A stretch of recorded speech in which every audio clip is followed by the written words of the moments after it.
Say that. I'm also a researcher for Trans Safety Network and a member of Merseyside Disabled People Against Cuts.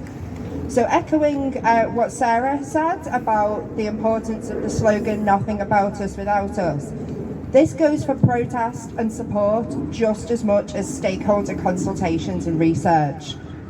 Which brings me to another point that trans activists could take inspiration from the disabled people's movement on, and that's criticism of charities. The vast majority of fundraisers for trans rights go to Mermaids, which is a cis-led organisation for the parents of trans children.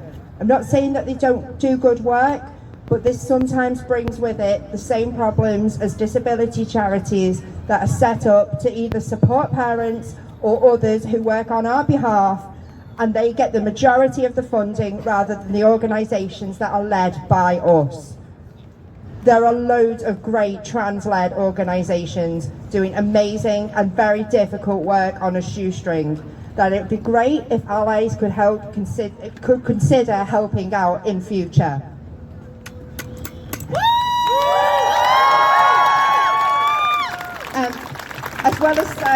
As well as tactical ideas from disability activism, I also want to talk a bit about some of the ways in which the harms to both groups of people intersect, and the ways that these particularly harm those of us who are both trans and disabled.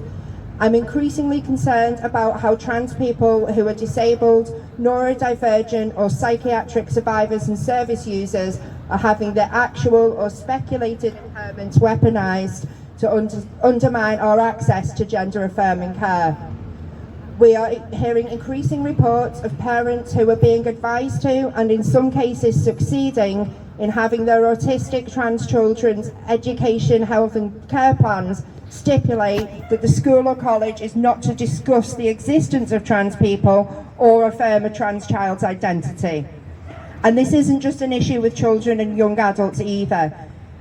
If you experience, and it's not just an issue for neurodivergent people, if you experience psychosis or if they decide that your personality is disordered, then this can be used to make accessing gender-affirming care even more difficult.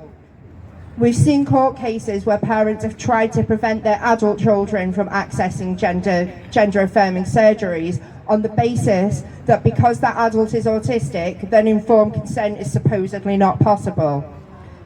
This was the subject of one of Trans Safety Network's open letters, which, by the way, had an amazing amount of support from a large number of disabled people's organisations. But we need to build more of this cross-movement solidarity between trans-led organisations, disabled people's organisations, and psychiatric survivor and service user organisations. Because actually, there isn't any age where they won't infantilise you for. There's a scheme called SIM, also, which stands for Serenity Integrated Mentoring, and this was a highly controversial scheme between mental health services and police forces that would share data and gatekeep services and criminalise those who they deem to be using mental health services too often. And one of the first people who was impacted by this scheme was a trans man in his early 40s who had his referral to gender services denied and then delayed further. So there's clearly no age where they're not going to use our disabilities against us. So make no mistake, this is institutional conversion practices within the NHS. Now, SIM has supposedly ended, but many mental health trusts have similar schemes in place. Even without that, trans people are still far too often denied their HRT in psychiatric hospitals.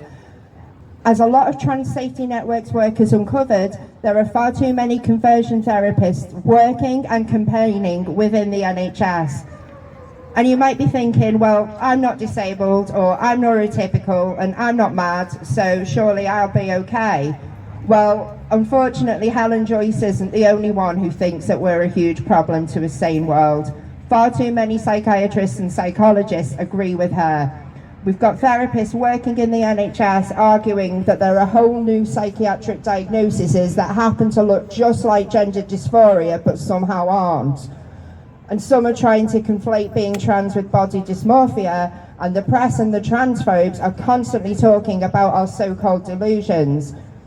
But what's frustrating is that a lot of trans and other queer people are becoming quite defensive at this and either trying to deny it or distance themselves from mad folks or make out that it's actually the trans folks are insane actually.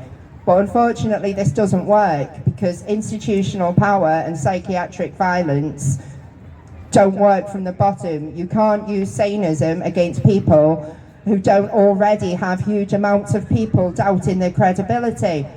So we need to be saying it's not okay to treat us this way, but even if some of us happen to have been incorrectly categorised, it's not okay to treat anybody this way either.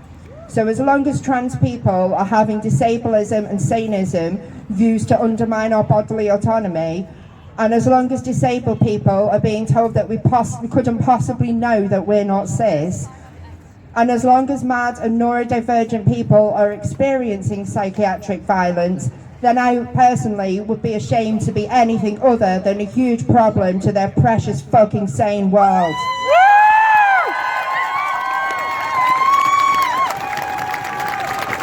Trans rights are human